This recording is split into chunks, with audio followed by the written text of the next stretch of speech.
Hey students, this video is for all students, especially those in 11th and 12th and as well as BSc and MSc. So this is the first lecture of this series and I am going to teach you about ecology. Okay, so let's get start. Ecology हम पढ़ रहे हैं इस पे, तो सबसे पहले समझते हैं इकोलॉजी वर्ड को। तो इकोलॉजी एक ऐसी स्टडी होती है जिसमें हम पढ़ते हैं रिलेशन। किसका रिलेशन? ऑर्गेनिज्म का और इन्वायरमेंट का। ऐसा रिलेशन जो ऑर्गेनिज्म एंड इन्वायरमेंट के बीच में होता है ना। तो हम क्या करते हैं, इसमें एक साइंटिफिक स्टडी करते हैं दोनों के बीच में जो रिलेशन है इन्वायरमेंट का और जो ऑर्गेनिज्म का जो रिलेशन है, तो उसको साइंटिफिक वे में जब हम पढ़ते हैं तो उसको इकोलॉजी बोलते हैं। अब ये जो इकोलॉजी है, इसको बहुत से लोगों ने अपने पॉइंट ऑफ व्यू से समझने और एक्सप्लेन करने की कोशिश की है, लेकिन फाइनली एक जर्मन के बायोलॉजिस्ट थे जिनका नाम था अर्नस्ट हैक्ल। इन्होंने बताया था कि किस तरह इकोलॉजी का रिलेशन होता है इन्वायरमेंट के अंदर, और उसकी जो जितनी भी बातें उन्होंने बताई थी आज तक हम वही पढ़ते आ रहे हैं, और उनका एक बेस्ट क्लियरिफाइड एक्सप्लेनेशन था। तो ये बात है 1866 की। तो उन्होंने कहा था कि जो इकोलॉजी है ओइकोस वर्ड से निकला है ना।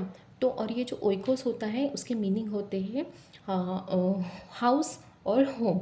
तो जो इकोलॉजी है किस तरह से इस वर्ड से उन्होंने इसको रिलेट किया वो हम अभी पढ़ेंगे।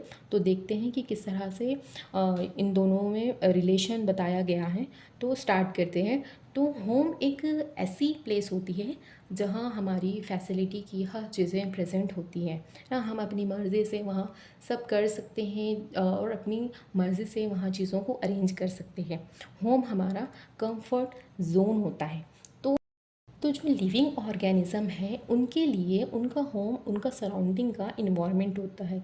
तो इन्वायरमेंट में जो भी चीज़ें प्रेजेंट है, लाइक अगर हम हमारी बात करें तो हाँ, हम एक लिविंग ऑर्गेनिज्म है और हम हमारी ज़रूरतों को पूरा करने के लिए अदर लिविंग ऑर्गेनिज्म पे डिपेंड करते हैं, जैसे कि प्लांट है ना। तो हमारा और प्लांट का बहुत बीच में बहुत बड़ा रिलेशन होता है ना। हम इनडायरेक्टली प्लांट पे डिपेंड होते हैं फूड के लिए, और वो भी प्लांट भी हमारे ऊपर डिपेंड होता है कार्बन डाइऑक्साइड के लिए एंड और इसके अलावा भी बहुत से ऐसे लिविंग ऑर्गेनिज्म हैं जो कहीं ना कहीं किसी तरह से हाँ मतलब एक चेन बनाते हैं रिलेशन का।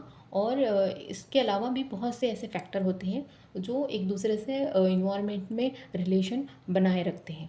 तो जो इन्वायरमेंट में फैक्टर अवेलेबल होते हैं जो हमारी लाइफ को ईजी करते हैं, है ना, जैसे कि वाटर हो गया, सनलाइट हो गई, है ना, अदर प्लांट्स और अदर ऑर्गेनिज्म हो गए, है ना। तो interaction between living organism and environmental factor को हम क्या बोलेंगे? इकोलॉजी बोलेंगे। तो इस तरह का उनका एक्सप्लेनेशन था।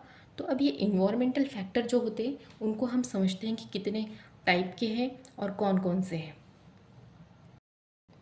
फैक्टर्स दो तरह के हैं, बायोटिक एंड अबायोटिक फैक्टर। तो बायोटिक फैक्टर में चार फैक्टर्स है: autotrophs, heterotrophs, consumers and decomposers. तो जो ऑटोट्रॉप्स होते हैं वो ऐसे ऑर्गेनिज्म होते हैं जो दूसरों पे डिपेंड नहीं करते, अपने सेल्फ फूड प्रिपेयर करते हैं और ख़ुद का जो खाना है वो खुद प्रिपेयर करते हैं, बनाते हैं, जिसको हम ऑटोट्रॉप्स बोलते हैं। उसके बाद आते हैं हेट्रोट्रॉप्स। तो हेट्रोट्रॉप ऐसे ऑर्गेनिज्म होते हैं जो दूसरों पे डिपेंड करते हैं फूड के लिए। उसके बाद आ जाते हैं कंज्यूमर्स। तो कंज्यूमर्स में हम तीन तरह के ऑर्गेनिज्म देखते हैं: हर्बीवरस, कार्निवरस एंड ओमनिवरस। तो हमारे ये जो हर्बीवरस होते हैं, हर्बीवरस ऐसे ऑर्गेनिज्म होते हैं जो हर्ब्स खाते हैं और प्लांट खाते हैं। उसके बाद जो कार्निवरस है, यहाँ पर लिख लेती हूँ प्लांट। और उसके बाद ऐसे ऑर्गेनिज्म जो कार्निवरस ऐसे ऑर्गेनिज्म को बोलेंगे जो मीट खाते हैं। ओके। उसके बाद ओमनिवरस हम देखें तो ओमनिवरस ऐसे ऑर्गेनिज्म होते हैं जो herbs as well as meat को दोनों को खाना प्रेफर करते हैं, उनको हम ओमनिवरस बोलेंगे। एंड उसके बाद आ जाते हैं डिकम्पोजर्स। तो डिकम्पोजर्स एक ऐसे ऑर्गेनिज्म है जो dead and decay organic matter को सिंपल सब्सटेंस में ब्रेक डाउन करते हैं और जिसके न्यूट्रिएंट्स को रिसाइकल किया जा सकता है और इकोसिस्टम में उसका रीयूज़ किया जा सकता है। ऑटोट्रॉप्स में दो ऑर्गेनिज्म देखे जा सकते हैं, दो तरह के। एक है फोटो ऑटोट्रॉप्स और दूसरा है कीमो ऑटोट्रॉप्स। तो ऐसे ऑर्गेनिज्म जो ऑर्गेनिक कंपाउंड बनाते हैं with the help of solar energy.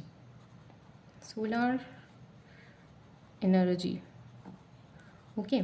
तो सोलर एनर्जी से जो ऑर्गेनिक कंपाउंड बनाया जाता है उसको हम बोलेंगे फोटो ऑटोट्रॉप्स, जैसे कि फॉर एग्जांपल फोटोसिंथेसिस।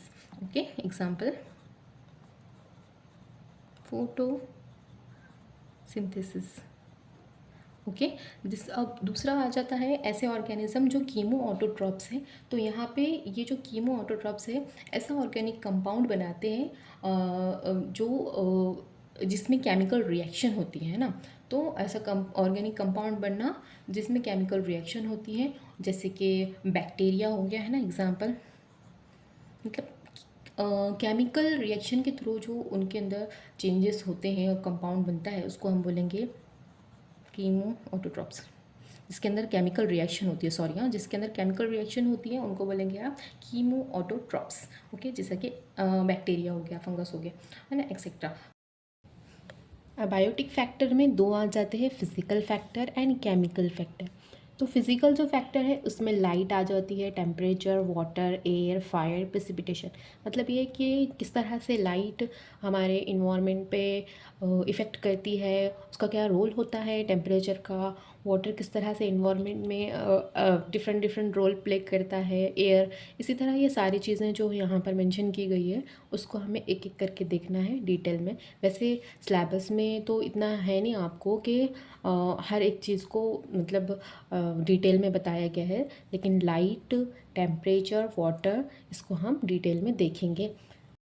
नेक्स्ट है केमिकल फैक्टर, जिसमें pH, salinity, nutrient content, moisture content and toxic substances आ जाते हैं।